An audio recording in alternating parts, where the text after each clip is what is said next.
सतनाम सतनाम साहिब बंदगी सतनाम साहिब आएंगे गुरु के नाम पे। बोले सतगुरु बंदी छोड़ कबीर साहिब की, बोले सतगुरु मदन पति साहिब की, बोले सतगुरु वैराग साहिब की साहिब बंदी। पता है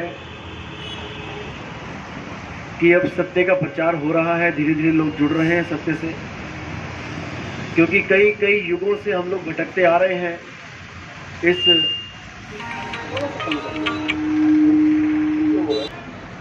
जन्मों जन्मों से भटकते हुए आ रहे हैं। 84 लाख जन्मों को पार करके हमें एक बार इंसान का जन्म मिल रहा है, और अगर हमने वो एक बार इंसान का जन्म मिला है, अगर हमने वो बर्बाद कर दिया तो भाई दोबारा रास्ता नहीं मिलेगा वापस इंसान जन्म में आने का। इसलिए हमने इंसान जन्म में ज्यादा से ज्यादा लाभ उठाना है, भक्ति करनी है, सतभक्ति करनी है। पहले जानना है कि हमने कौन सी भक्ति करनी है। भक्ति बहु प्रकार की, जिसका आदि न अंत, जो भक्ति तेरे काम की ताका कर साधन। भक्ति बहुत है दुनिया में, भक्ति ही भक्ति हो रही है। कोई देवी देवताओं की भक्ति कर रहा है, कोई भूत प्रेतों की भक्ति कर रहा है, कोई मंत्रों की साधना कर रहा है, कोई कुछ कर रहा है। लेकिन सत्य भक्ति क्या है, जब तक हमें यह नहीं पता लगा मोक्ष नहीं होगा। तो सत भक्ति की क्या निशानी है कि वो भक्ति किसी भाषा की गुलाम नहीं है, वो किसी मंत्रों की गुलाम नहीं है, वो किसी इंसान की गुलाम नहीं है, वो किसी धर्म की गुलाम नहीं है। सब धर्मों से परे, सब इंसानों से परे, सब जात पात से परे, सब 52 अक्षरों से परे, हर भाषा से परे वो जो सत्य है वो सबके लिए एक है। उसमें हम ये नहीं कह सकते कि हम ये मंत्र जपेंगे तभी हमारी मुक्ति होगी, क्योंकि मंत्र भाषाओं की देन है। हिंदी भाषाओं की देन है हिंदी के मंत्र, पंजाबी भाषाओं की देन है पंजाबी के मंत्र, उर्दू फारसी की देन है कलमा और अन्य जो भाषाओं के मंत्र हैं। हम अगर इन मंत्रों के चक्कर में उलझ गए तो हम कभी एक नहीं हो पाएंगे। हम हमेशा द्वैत में ही रहेंगे कि मेरे वाले सच्चे हैं कि तेरे वाले। इसलिए कबीर साहब ने बिल्कुल निबेड़ा कर दिया, तंत्र मंत्र सब झूठ है, इनमें ना उलझे कोई, और सार नाम जाने बिना कागा हंस ना होए। जब तक वो सार नाम हमें नहीं पता लगा कि वो सार नाम क्या है, तब तक हमारी मुक्ति नहीं हो सकती।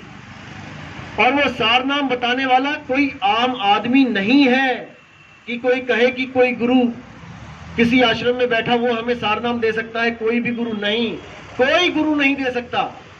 सार नाम देने वाला केवल और केवल परमपिता परमात्मा है।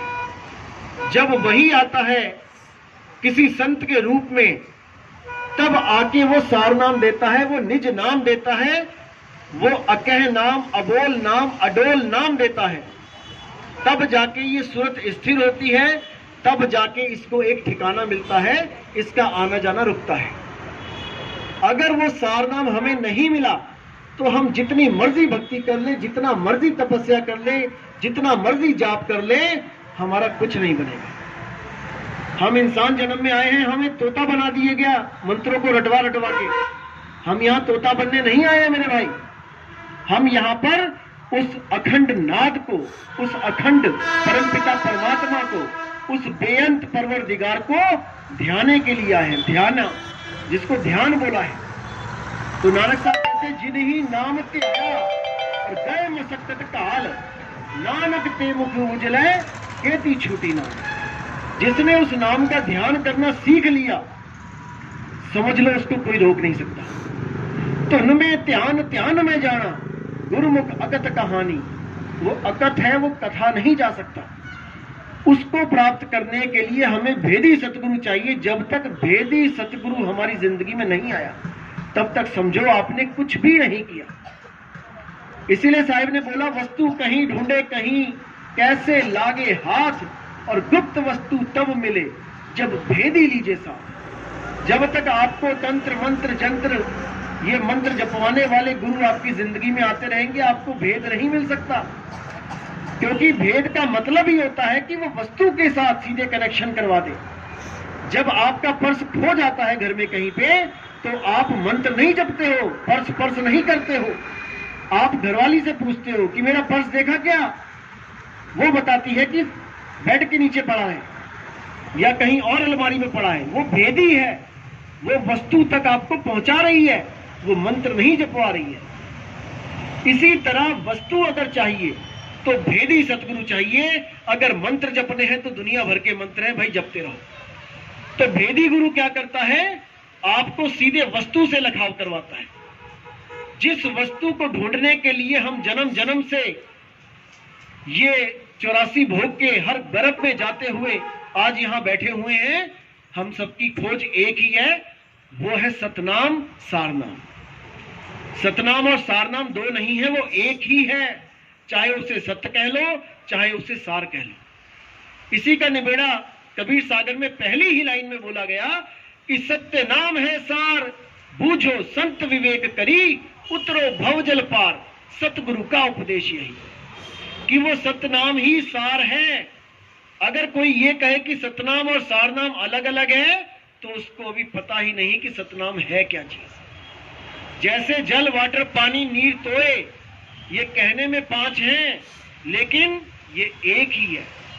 इसी तरह परमपिता परमात्मा कह लो, सार नाम कह लो, सतनाम कह लो, अखंड नाम कह लो, पार ब्रह्म कह लो, पूर्ण ब्रह्म कह लो, वो एक ही वस्तु है और उसी वस्तु को ढूंढना हमारा लक्ष्य है।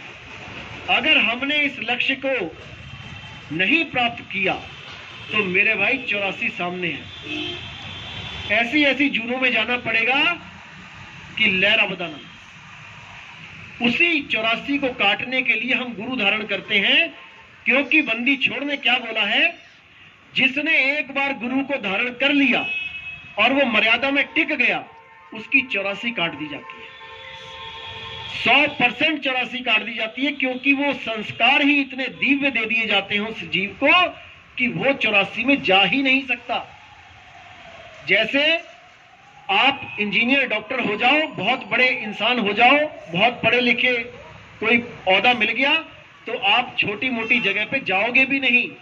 जहां पे कोई भिखारी बैठ के खाना खा रहा है आप वहां नहीं जा पाओगे, क्योंकि आपके अंदर इतनी क्षमता हो जाएगी, इतना आपका संस्कार बढ़ जाएगा कि आप हमेशा खाना खाने होटल की तरफ दौड़ोगे। तो ये संस्कारों का खेल होता है मेरे भाई। तो गुरु क्या करता है, संस्कार जगाता है आपकी। जब आपके संस्कार जग गए फिर 84 कट गई। इसीलिए बोला है कि धनी निर्धन हो सके पर रहे संत का संत। वो धनी भी होएगा, निर्धन भी होएगा, लेकिन वो संत का संत रहेगा। अगर एक बार भी उसने भक्ति स्टार्ट कर दी, भक्ति बीज पलटे नहीं, युग जाए अनंत, अनंत युग बीत जाएंगे, आपको इंसान जन्म ही दिया जाएगा अगर आपने भक्ति स्टार्ट कर दी तो। अगर सत भक्ति में आप आ गए तो समझ लो आपकी 84 खत्म। अब आपने केवल भक्ति करनी है, इंसान जन्म मिलेगा। इतना बड़ा सुख है सत भक्ति में। लेकिन कोई कहे कि देवी देवताओं के नाम जप के आपकी 84 कट जाएगी तो नहीं, तो वो तो खुद 84 में आ रहे हैं। उनके अवतार देखोगे, सुअर का भी अवतार है, मछली का भी अवतार है, कछुए का भी अवतार है, वो तो खुद 84 में जा रहे हैं। उनके नाम जाप करके आप कैसे 84 कटेगी? नहीं कटेगी। 84 काटने के लिए कर्ता पुरुष, सत करतार, सत नाम, उस बंदी छोड़ का नाम लेना पड़ेगा भाई, तब बात बनेगी। अन्यथा कुछ नहीं होने वाला, कुछ भी नहीं होने वाला। तो अब समय आ रहा है धीरे धीरे कि वो सत्य का प्रचार हो, वो डंका बजे बंदी छोड़ का। और उसके लिए हम पूरी तैयारी भी कर रहे हैं, जीवों को जगा भी रहे हैं, और आप लोग भी कितनी मेहनत कर रहे हैं, प्रचार भी कर रहे हैं, सब कुछ कर रहे हैं। लेकिन सब कुछ करते हुए एक लक्ष्य हमेशा रखना है कि पहले आपने तैरना है, दूसरे को बाद में बचाना है। दूसरे को बचाने के चक्कर में ये ना हो कि आप तैरना छोड़ दो, सीखना छोड़ दो और बचाने में ही रह जाओ, तो डूब जाओगे। आप तरे औरों को तारे, तब बात बनेगी। तो गुरु ने जो नाम दिया है, सबसे पहले वो आपने सिमरन खुद करना है। जब आपको उसका अनुभव हो जाएगा उसके बाद आप जगाओ, फिर जोत से जोत जितनी मर्जी जगाओ, लेकिन अपने लिए समय जरूर निकालो। प्रचार में कोई, मैं ये नहीं कह रहा ना करो, अच्छी बात है, करो, जीवों को जगाओ, लेकिन पहले खुद भी तो जागो। तो यही हमें कमी रह जाती है कि हम दूसरों को जगाने में लग जाते हैं लेकिन खुद नहीं जागते। यही कमी है। तो सबसे पहले अपना कल्याण करो, फिर सारे समाज का कल्याण करो, सारे देश का कल्याण करो, पूरी सृष्टि का कल्याण करो। ये आप ही कर सकते हो और कोई नहीं कर सकता। एक जीव ही जीव का सहारा है। आत्मानो आत्मेदि प्रतीत, साफ बोल दिया है। तो आप सब कुछ करो लेकिन अपनी भक्ति भी जरूर करो, और सत भक्ति करो, पूरे दृढ़ विश्वास के साथ करो। क्योंकि ये अधूरे गुरुओं के जो शिष्य हैं, ये देखो आपको पूरा भ्रमित करने की कोशिश करेंगे, क्योंकि ज्ञान तो इन्होंने भी समझ लिया है, ऐसी बात नहीं कि नहीं समझ पाए हैं। लेकिन लोक लाज बहुत बड़ी दीवार होती है सत्य को अपनाने में। अगर किसी ने लोक लाज कर ली तो मेरे भाई वो सत्य को प्राप्त नहीं कर सकता। इसीलिए बोला गया है, आना कबीर पंथ में खाला का घर नहीं, आते हैं यहां सूरमा जिसको लोक लाज का डर नहीं। जो लोक लाज से परे हो जाता है वही सत्य को जानेगा, वही परमात्मा को प्राप्त कर पाएगा। इसलिए बिल्कुल लोक लाज में नहीं रहना है कि कोई कहे कि यार इसने 10 गुरु बना लिए, अब तक ये 11वां ढूंढ रहा है। कोई बात नहीं, आपका बच्चा 12वीं पढ़ता है तो 11 गुरु वो भी ढूंढ चुका है, 12वां गुरु उसको भी अलग मिलेगा, आगे कॉलेज में जाएगा उसको भी अलग मिलेगा। तो उसकी कोई उसमें नुकसान नहीं है, उसका फायदा हो रहा है, वो आगे से आगे बढ़ रहा है और वो गुरु की पहचान करके सतगुरु की तरफ जा रहा है। सतगुरु कौन है?